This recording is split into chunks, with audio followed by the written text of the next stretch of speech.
Pode aplaudir o Senhor. Sempre dando a Ele com alegria.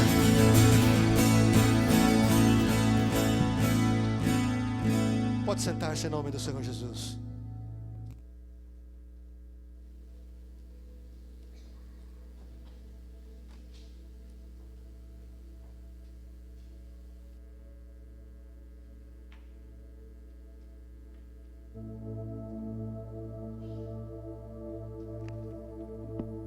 Aleluia.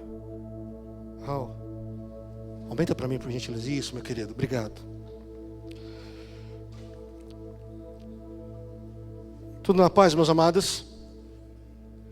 Antes de eu entrar no nosso tempo de ministração, Lário, por gentileza, coloca para mim a projeção que nós tínhamos pedido, por favor.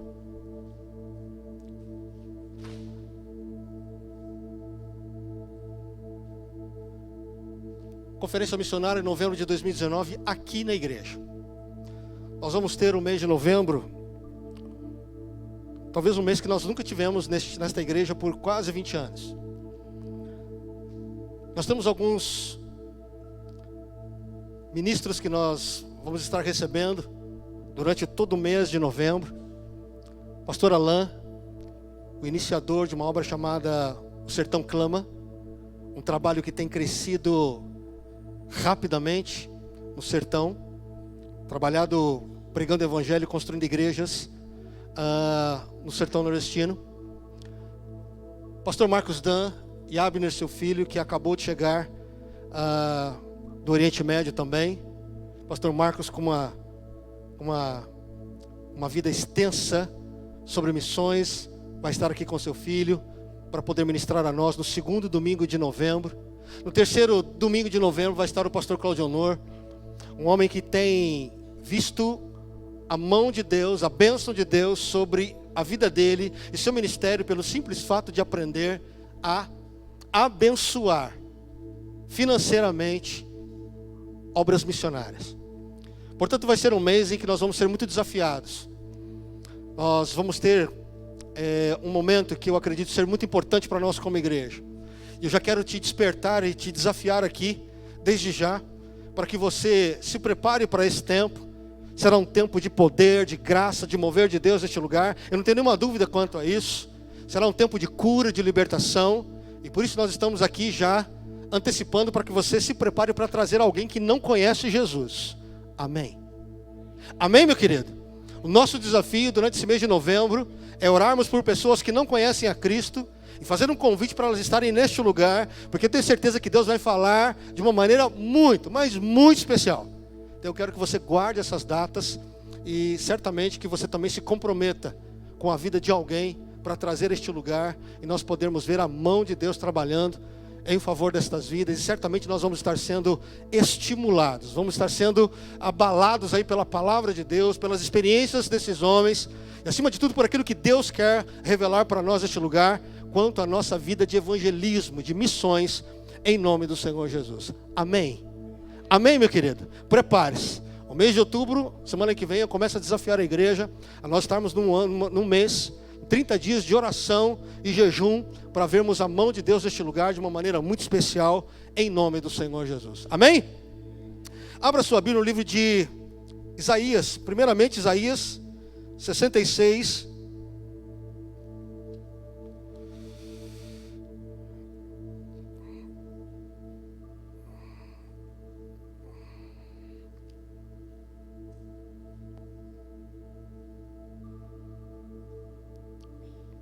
A parte B do versículo 2, nós vamos ler dois pequenos textos.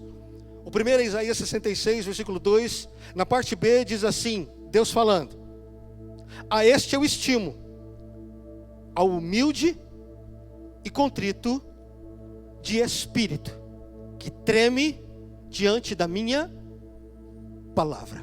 Agora abra a Bíblia também no livro de Salmos, capítulo 138,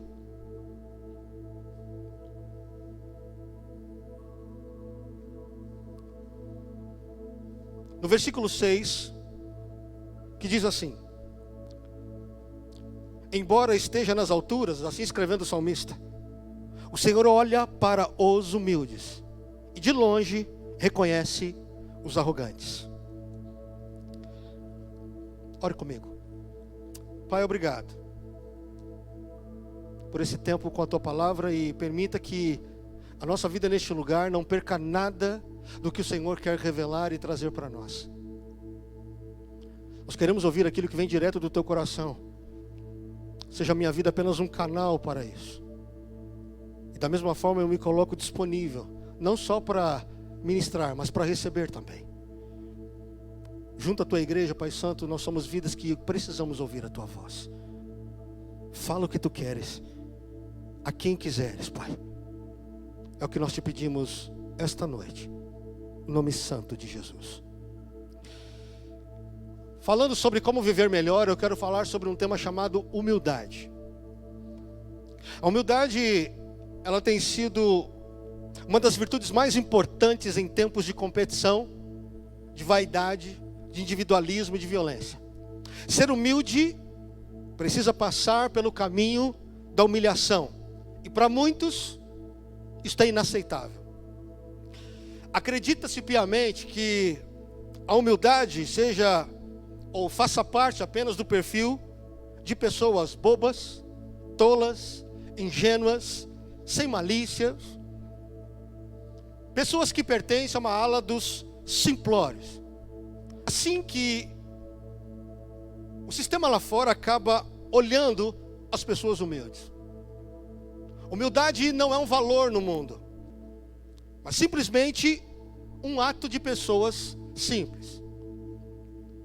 Eu pergunto, é isso mesmo? Se o mundo não vê a humildade como uma virtude, significa que valoriza então e vive através do seu sentimento contrário, que se chama orgulho.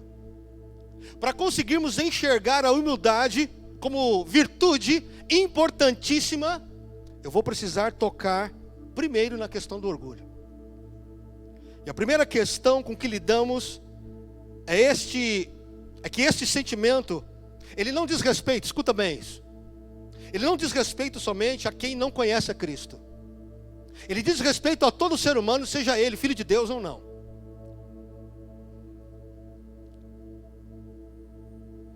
Se nos fosse pedido para reconhecer o orgulho em pessoas, nós não teríamos nenhuma dificuldade de fazê-lo. A gente consegue identificar muito rápido pessoas orgulhosas. Você olha para uma estrela de Hollywood, pessoas arrogantes como atores, pessoas ricas, snobs, atletas que muitas vezes se acham estrelas egocêntricas. A gente encontra e consegue identificar o orgulho em pessoas que muitas vezes estão ao nosso redor. Mas aí você pergunta para elas, você tem problemas com orgulho? E ela certamente vai dizer para você, não, eu não tenho problema com isso. Que terapeuta recebe no seu consultório pessoas angustiadas por causa das estruturas do orgulho em sua vida? Que líder espiritual recebe os seus fiéis pedindo conselhos para que o orgulho seja tratado? A questão é que, quer reconheçamos ou não,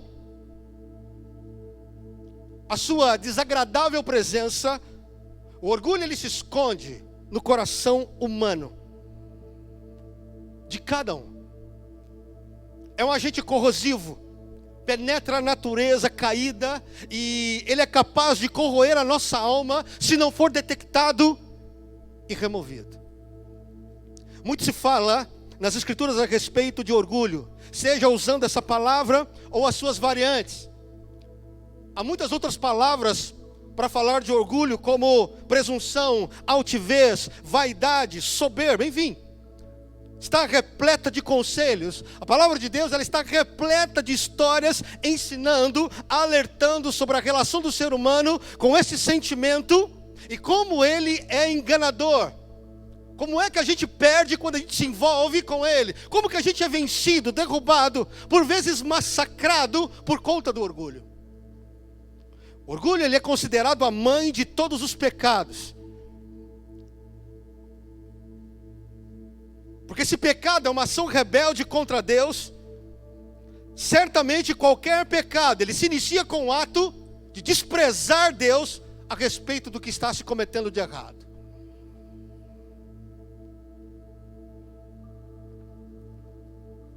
O orgulho, ele tem o poder de intensificar o pecado em nossa vida. Por que ele é o primeiro? Porque se eu tiver que pedir perdão de algum pecado, o primeiro pecado que eu tenho que lançar a mão é do orgulho. Sem orgulho eu não me arrependo. Se eu não tirar, se eu não quebrar o orgulho, eu não me arrependo. Ele é o primeiro a ser acessado. Está aqui ainda? Fala-se de um orgulho positivo, né? Aquele orgulho que a gente promove alguma coisa e se sente orgulhoso de ter feito algo, de ter tido satisfação, algum tipo de algo produzido, que se tem algum tipo de honra, mas biblicamente todo orgulho está contaminado, conforme a palavra de Deus. O que é orgulho? Orgulho é um sentimento egoísta, de admiração pelo próprio mérito, é excesso de amor próprio, é arrogância, soberba, é vaidade, é uma atitude prepotente, de desprezo com relação aos outros. Orgulho é ter um conceito exagerado da sua própria importância, é uma preocupação egoísta com seus próprios direitos. Orgulho, ele pode ser traduzido da seguinte frase: olha, eu sou mais importante que você, e se necessário, eu irei promover a minha causa e proteger os meus direitos em detrimento dos seus. Essa é a marca de um orgulho. Eu entendo que o orgulho, ele é um princípio de governo do diabo. E naturalmente então desse mundo. Conforme Provérbios capítulo 13, versículo 10, o orgulho, ele é o causador da discórdia, de disputas, de violências e destruições em todas as áreas da humanidade. O orgulho, ele incita uma competição cruel entre as pessoas. Ele motiva garotas a parecerem sensuais, fazendo de tudo para se elevar com suas rivais femininas. O orgulho leva os homens de boa moral a competir entre si com seus atributos físicos, com a sua ousadia, com as suas habilidades pessoais. O orgulho faz de uma pessoa com síndrome de Dom Juan se sentir vaidoso, porque ele conquistou mais uma mulher. Um estuprador, ele alimenta o seu ego monstruoso quando ele subjuga a sua vítima. Um exibicionista se torna intoxicado com orgulho ao pensar que uma mulher ou um homem está observando a sua nudez, o que é muito comum hoje. Uma mulher ou um homem adúltero se inflama no seu pensamento, no seu ego, com a possibilidade de roubar o cônjuge de uma outra pessoa. Um viciado acredita que tem controle sobre o seu vício, quando ele não cede a ser tratado. Orgulho, ele libera as chamas dos desejos ilícitos que levam-nos a cometer pecados. Orgulho, ele está atrás de toda forma de violência e tormento nesse mundo. Aliás, um ego ofendido, ele é capaz de fazer barbárie. Grande parte do ódio que existe hoje desnecessariamente ocorre porque as pessoas estão sempre tentando defender o seu orgulho.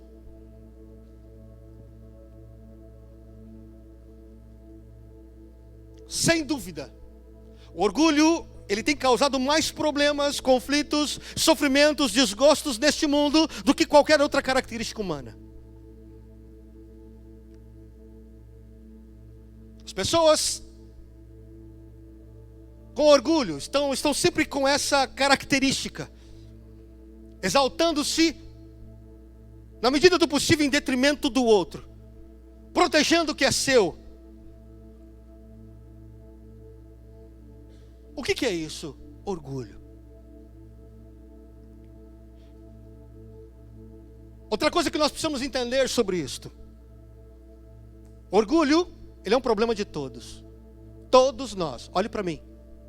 Todos nós temos problemas com orgulho. Sem exceção. Todos nós. Orgulho, ele é tão sutil que muitos pensam que não possuem quase nada, ou que não tem nada de orgulho dentro de si. Mas o que a gente não se dá conta é que o orgulho, ele é capaz de se camuflar. Ele tem a capacidade de adentrar o nosso coração de tal modo que a gente não consegue identificar. Na verdade, quanto mais orgulho temos, escuta, menos consciente somos da presença desse mal dentro de nós. Charles Spurgeon, um grande pregador de séculos atrás, disse: ninguém tem mais orgulho do que os que sonham que não tem nenhum. O orgulho, ele é algo tão natural para o homem caído, que brota em seu coração como ervas daninhas, ou como junco que nasce num brejo. É um pecado que se impregna como poeira nas coisas. A sua presença, ela não é só ruim, escuta isto. A presença do orgulho, ela é maligna.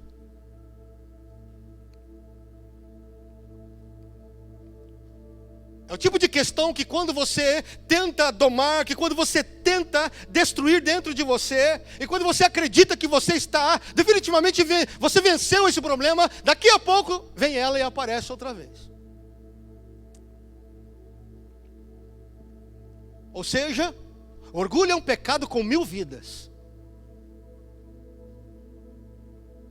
Ninguém, pelas próprias forças, é capaz de vencê-lo.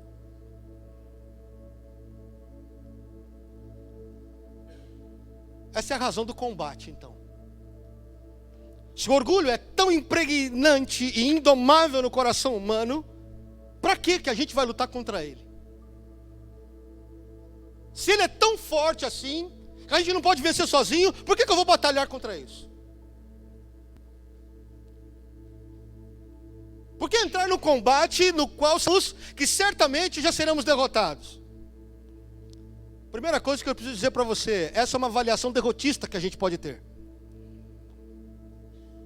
Porque o orgulho pode ser derrotado. Amém?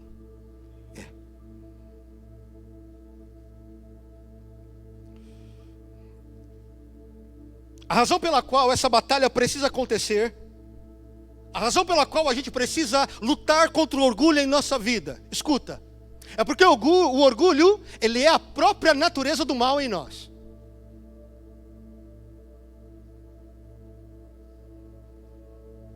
Independente da forma como ele se apodera do nosso caráter, escuta, o orgulho sempre nos tornará semelhantes a Satanás. Você está aqui ainda?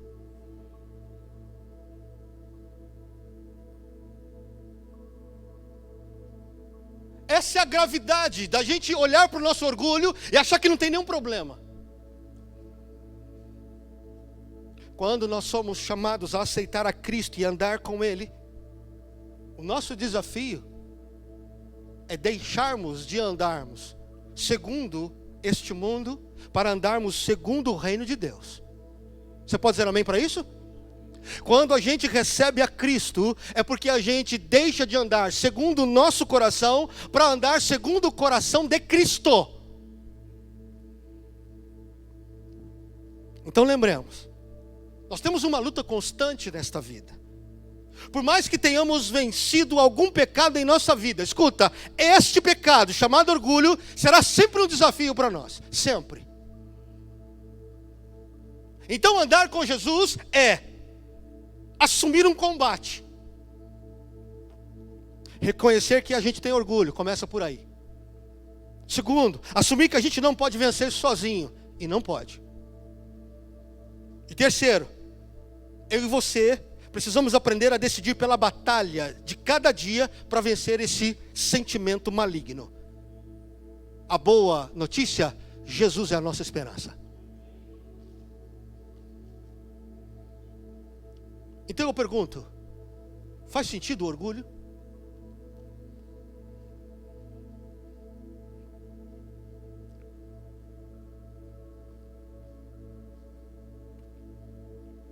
Se não podemos vencer esse sentimento sozinho, apesar dele ser maligno, a outra coisa que nós precisamos entender, que é muito grave, tanto quanto. Preste atenção. Você está aqui, igreja, ainda? É que o próprio Deus tem uma posição muito clara sobre o orgulho. O versículo que lemos no Salmo 138, ele se harmoniza com o Isaías 66. Mas o dos Salmos, ele acrescenta uma verdade contrastante aqui. Ele diz o seguinte, que ao mesmo tempo em que Deus se aproxima de uma pessoa humilde, ele naturalmente repele, ele resiste ao orgulhoso.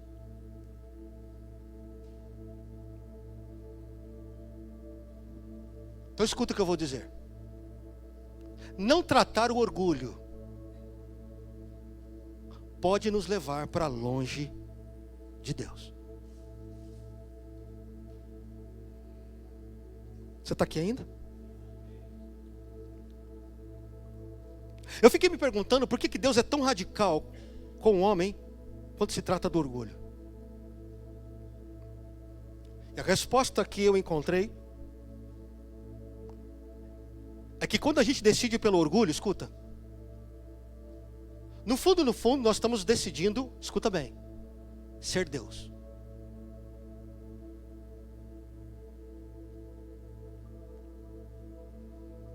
A gente precisa lembrar que Satanás, antes chamado Lúcifer, um anjo de luz, caiu por causa do orgulho. Um ser dotado de riquezas, poderoso na presença de Deus, mas que não foi poupado quando manifestou o seu orgulho. Ele foi expulso da presença de Deus.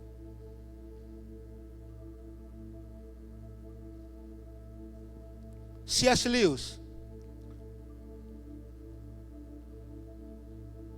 um escritor do século XX, tem uma frase que diz: o orgulho conduz para outros males. Olha só. Ele é o estado de espírito completamente anti-Deus.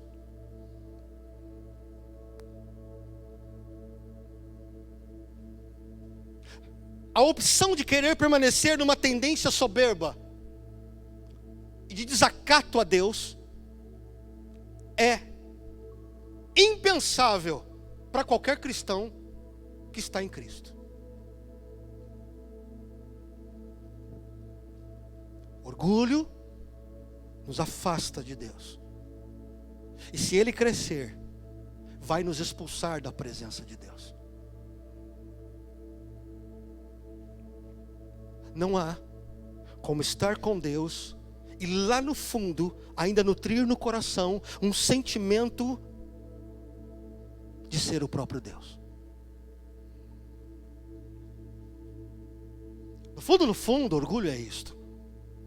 É deixarmos, é a nossa batalha, se eu posso assim chamar. Qual é a nossa batalha enquanto ao orgulho? É deixarmos de ser Deus. É passar essa condição, é reconhecer que só Ele pode ser, não eu. Escuta, se isso não for entendido, se isso não for colocado em prática pela nossa vida, desgraças nos esperam.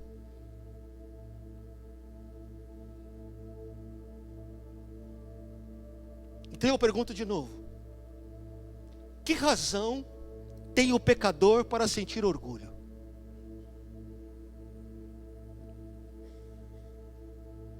Veio nu, sem nada a essa terra, sem Deus, e volta nu para esta terra. Trilhou um caminho de destruição, não houve nada de bom nele, completamente orgulhoso. Eu pergunto, de que valeu a pena? Da mesma forma para o cristão, nós, há alguma razão para nos sentirmos orgulhosos? Claro que não.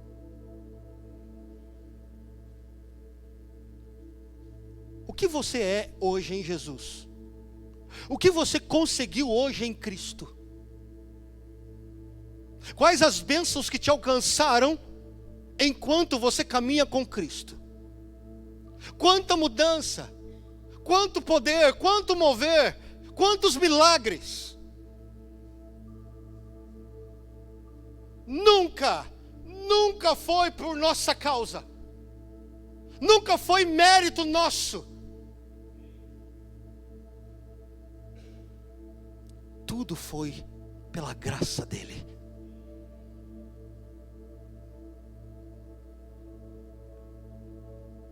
Paulo deixa claro na carta escrita aos Coríntios, capítulo 1, versículo 29, para que ninguém se glorie perante ele. Olhe para mim. Na presença de Deus Pai, não existe a possibilidade de glória própria, de dizer que merece alguma coisa.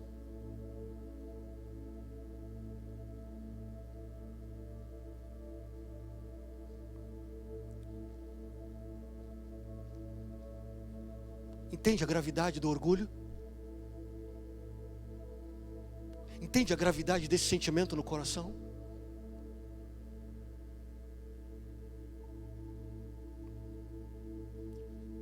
Falando um pouquinho mais da humildade, mas como antídoto aqui.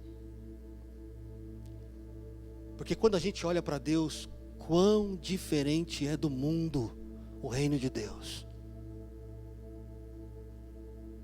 Jesus é a grande referência a nós sobre humildade. Você quer seguir uma pessoa humilde na Bíblia? Olhe para Jesus. Porque a Bíblia diz que ele, sendo Deus, escuta, você precisa entender isso. Sendo Deus, a Bíblia diz que Jesus era Deus, amém? Só que é o seguinte, ele abriu mão disso. Abriu mão.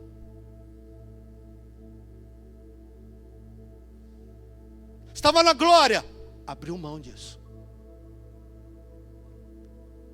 Estava com uma atmosfera perfeita de anjos e graça e Deus, quanta coisa espetacular a nível de céu e presença de Deus. Sabe o que ele fez? Abriu mão disso.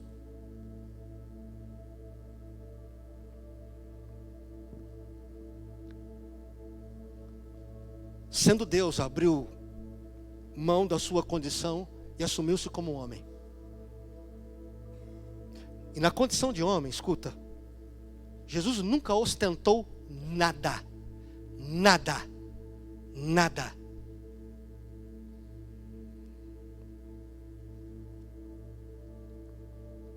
Cumpriu em obediência, serviu a Deus. Mesmo sendo Deus, o homem Deus nessa terra, a Bíblia diz que ele se colocou completamente submisso a Deus.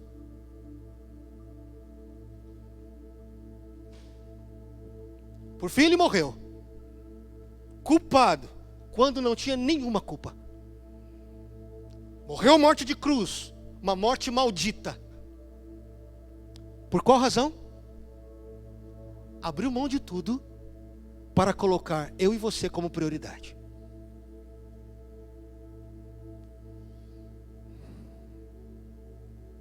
O reino de Deus, a qual nós dizemos que servimos, escuta, ele é dirigido, governado por um cordeiro sem nenhuma mancha. Se sacrificou por outros. E a Bíblia diz que ele é manso e humilde de coração.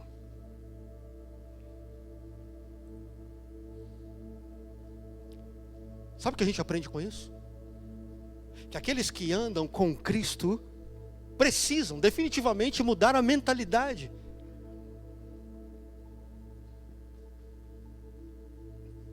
Porque segue a Cristo. Os filhos de Deus, eles aprendem a satisfazer as necessidades. Escuta. Os filhos de Deus, enquanto anda com Deus, uma das marcas da humildade em sua vida é o fato dele aprender a abrir mão das suas coisas e colocar o outro como prioridade.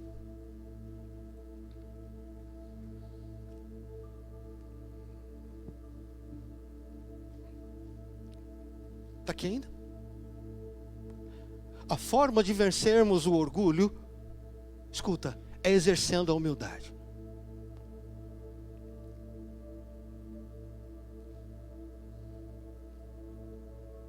Jesus deixa isso muito claro, né?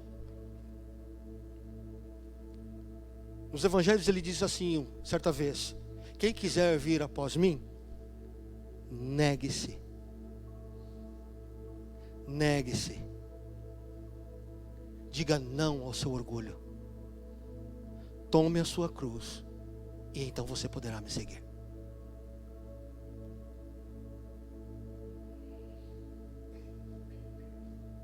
Eu termino falando de 3 questões sobre a humildade, que é um caminho para nós vencermos o nosso orgulho. O primeiro deles chama-se quebrantamento.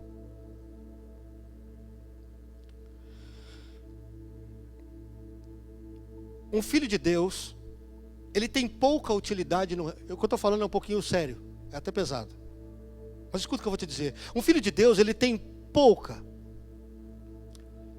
utilidade no reino de Deus, se ele não passou pelo quebrantamento. E quebrantamento aqui é exatamente isso, é ser quebrado, é ser despedaçado. Olha só o que o Watchman Nee, um escritor profundo, disse a respeito do quebrantamento.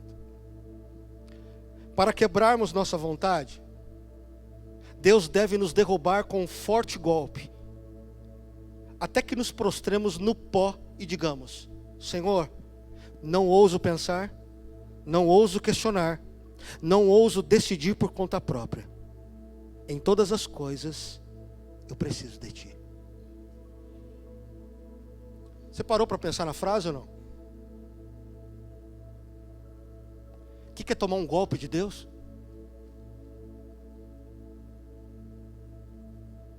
Eu estou ministrando aqui para você, mas eu estou afetado por aquilo que eu estudei por esses dias.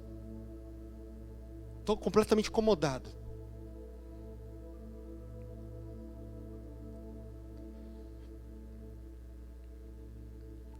O que significa Deus dar um golpe aqui? O que é receber um golpe de Deus a ponto de ficarmos prostrados? Deixa eu te dar alguns exemplos. Jó capítulo 19, versículo 8 diz assim: Jó queixou-se: o meu caminho, ele, Deus, entrincheirou, e já não posso passar, e nas minhas veredas pôs trevas.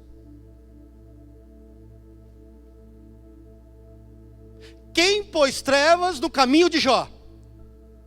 Quem entrincheirou o caminho de Jó? Deus. Salmo 139, versículo 5. Davi exclamou: Tu me cercaste por detrás e por diante, e puseste sobre mim a tua mão. Pesou sobre mim.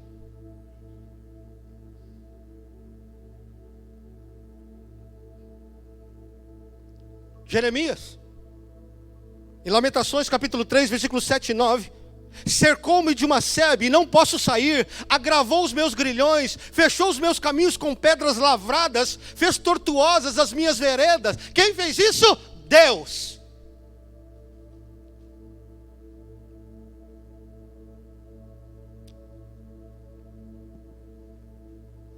Oséias capítulo 2, versículo 6.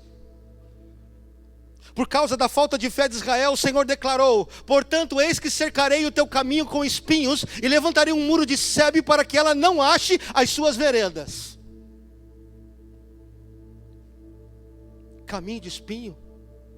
Quem fez isso? Deus.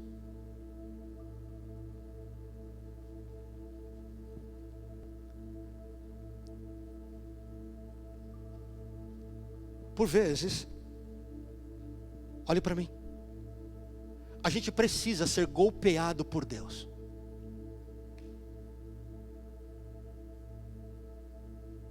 Porque se não for assim, a gente não dobra, a gente não se despedaça, a gente não se quebra perante Ele. Repito, tem nada a ver com o capeta aqui. Não tem diabo nesse meio.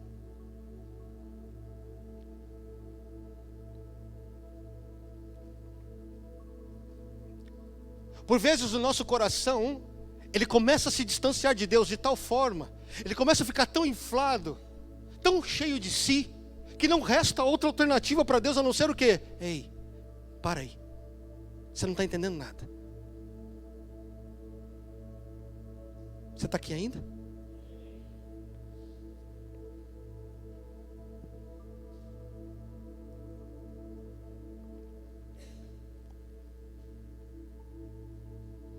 A gente é golpeado por Deus para que coisa pior não nos ocorra. E é nesse momento que a gente é golpeado por Deus, que a gente fica extremamente aflito, desesperado, angustiado, é que a gente consegue se manifestar do jeito que Deus espera, quebrantado, despedaçado. Como dizia minha avó, arroz de terceira, quirerinha.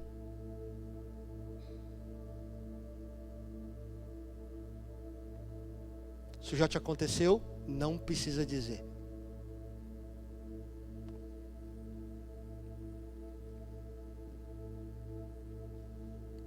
Quebrantamento é o primeiro passo para caminharmos em humildade. Segundo, a gente precisa da obediência.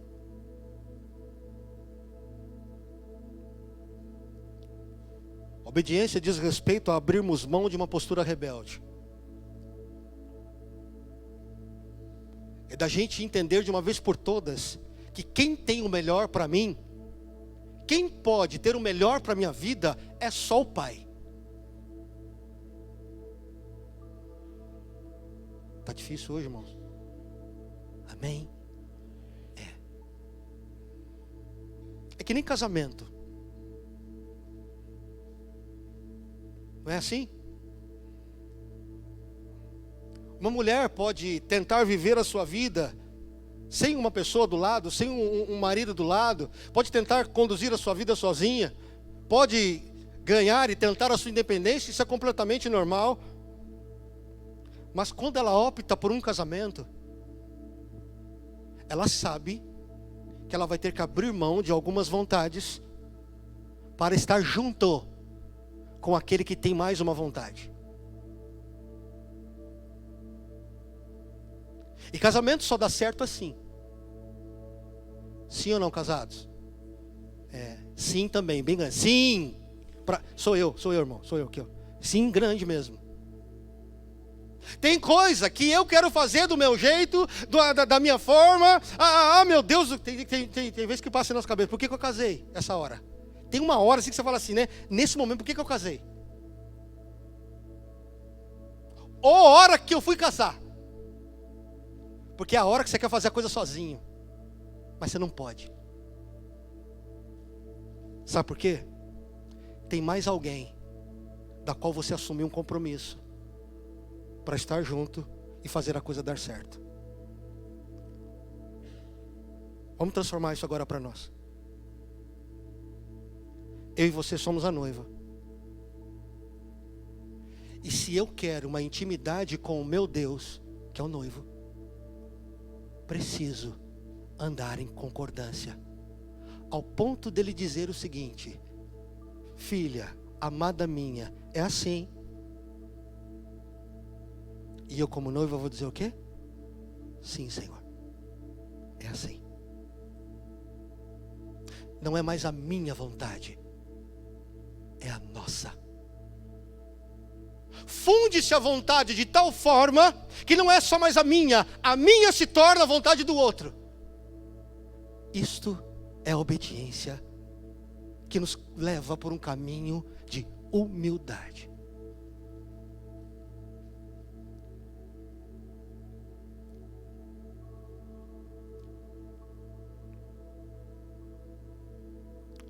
Deus espera que a nossa vida com Ele seja absorvida pela vontade dEle. No fundo, no final das contas, quando eu sentir vontade de algo, será a vontade de quem? Do Senhor. Está fundido já, está amalgamado, uma coisa só.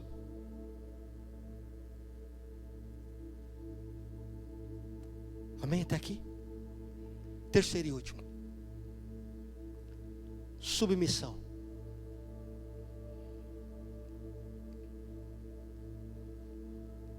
Quantos aqui entendem que é filho de Deus? Está fraco, irmão. Você está sem convicção sobre isso? Você é filho de Deus? Amém.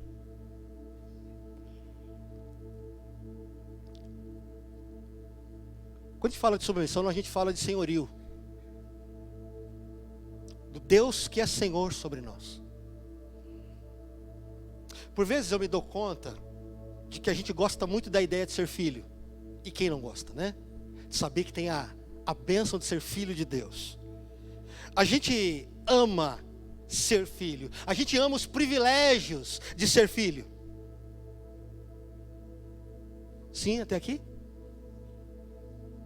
Mas a questão é que quando a gente peca, a gente não quer ser tratado como filho. A gente se coloca na posição como a da mulher adúltera. É como se a gente tivesse conhecido o evangelho naquele momento. Deus, pelo amor de Deus, eu caí, olha, mas olha aqui. Pelo amor de Deus, tem misericórdia de mim.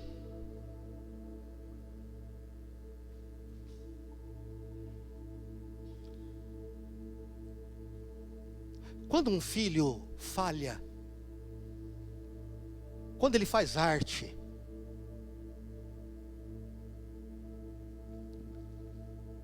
ele já sabe o pai que tem, não sabe? Sim ou não? Sabe. Ele sabe que vai dar caldo grosso, irmão. Segura. É muito bom estar com meu pai, é muito bom estar com a minha mãe, é muito bom ser filho, porque ser pai e mãe é legal, meu pai é legal, minha mãe é legal, de vez em quando, né? Pedro e Vitória que diga, mais ou menos, né? Ah, então é legal, a família é legal e tal. Só que tem hora que quando a gente pisa na bola, aí meu irmão, pai e mãe chegam junto. Porque quem manda? Quem manda, igreja? É o pai e a mãe. E a gente vai precisar estar sujeito ao senhorio de pai e mãe para que a gente se ajuste.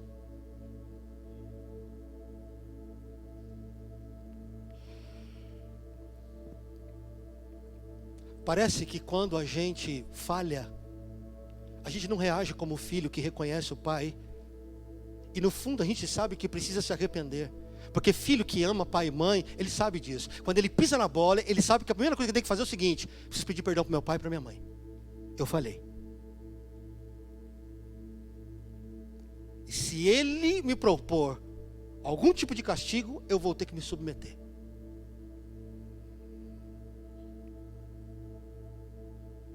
Mas o que eu quero ressaltar aqui é que a vida de submissão a Deus é uma vida que propõe arrependimento.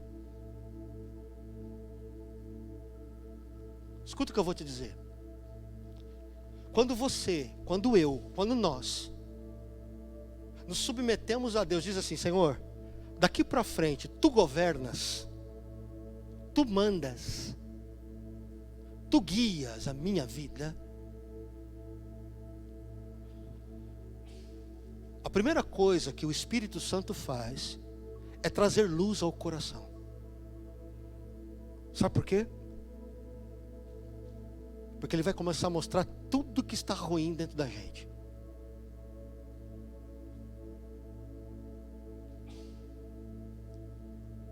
Isso é um caminho de humildade. É quando eu falo assim: Deus, eu não quero mais conduzir a minha vida. Eu quero que o Senhor seja o Senhor dela. Eu quero o Senhor definitivamente como Pai sobre a minha vida. E Pai que ama, ajusta. Amém? Amém? É. Toda vez que a gente submete a nossa vida completamente a Deus, o Espírito Santo, ele vai de alguma maneira trazer clareza sobre aquilo que está completamente estranho dentro de nós. E esse é o momento que a gente se sente acusado pela nossa consciência. Tamanho a negritude que tem dentro do nosso coração. E é nesse momento que a gente muitas vezes encara o nosso pecado e a gente se diz, pelo amor de Deus, como eu posso ser tão podre, como eu posso ser tão nojento desse jeito na presença do meu Deus? É essa hora que a gente chora e se arrepende e cai na presença de Deus e diz, Senhor, tem misericórdia de mim.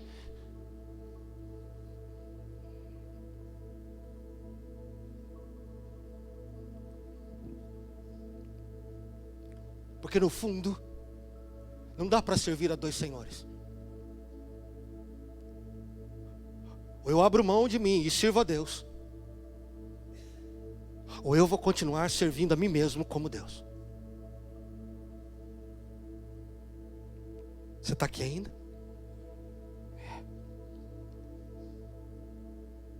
Escuta o que eu vou lhe dizer.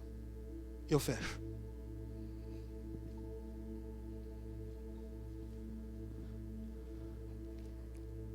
Boa parte dos dilemas que nós estamos vivendo enquanto filhos de Deus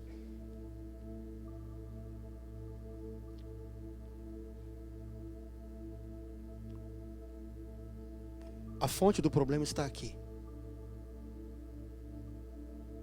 É quando há orgulho, mas a gente não admite que tem. Mas é aqui, quando a gente se manifesta como um pobre espiritual. Né? Lembra disso? Bem-aventurados sois vós, pobres de espírito.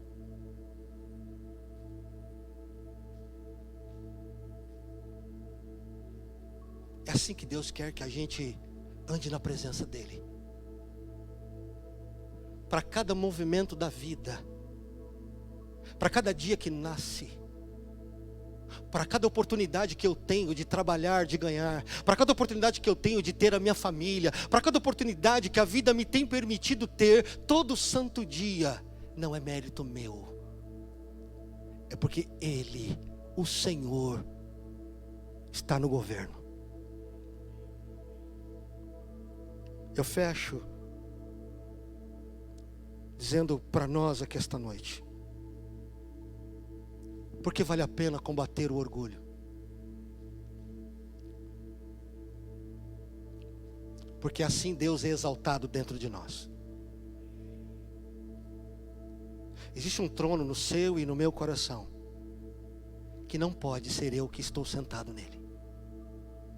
Tem que ser Jesus. Sabe por que a gente precisa combater o orgulho? Porque assim a gente vai fazendo o pecado perder força dentro de nós. Sabe por que eu preciso combater o orgulho na presença de Deus? Porque assim eu não preciso ficar me justificando todo o tempo com o peso na consciência do erro que eu fiz. Sabe por que eu preciso combater o orgulho? Pela humildade. Conhecereis a verdade, e a verdade vos seremos libertos. Amém. Fique de pé em nome do Senhor Jesus.